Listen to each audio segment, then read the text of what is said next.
এই সুন্দর কেকটা বানিয়ে আমার ফ্রেন্ডকে সারপ্রাইজ দিলাম। তার আগের দিন আমি এই কেকটা বানিয়ে রেখেছিলাম। আজকে যেহেতু আমার ফ্রেন্ডের বার্থডে, সেই হিসেবে আমি গিয়ে কেকটা নিয়ে গিয়েছিলাম। কেকটা খেতে কিন্তু অনেক বেশি মজা হয়েছে। এই যে দেখতে পাচ্ছেন আমার ফ্রেন্ড, সবাই একটু হ্যাপি বার্থডে টু ইউ বলে দেন।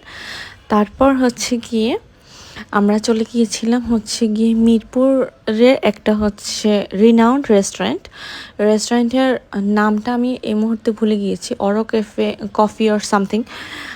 একটু ইউনিক ধাঁচের রেস্টুরেন্টে লেগেছিল। এই রেস্টুরেন্টে গিয়ে আমরা খুব মিনিমাম কয়েকজন ফ্রেন্ড মিলেই গিয়ে সেলিব্রেট করতে চলে গিয়েছি।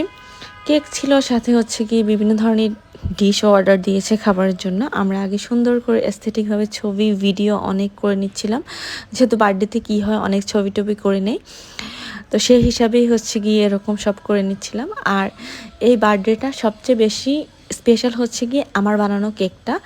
এই কেকটা গিয়ে সবাই খেয়ে বলছিল এত মজা হয়েছে যে বলার অপেক্ষা রাখে না।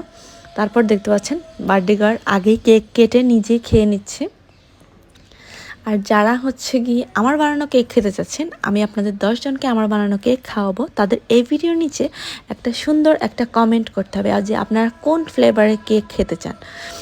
তাইলে আপনাদের সবাইকে আমি গিয়ে 10 ফ্লেভারের কেক আপনাদের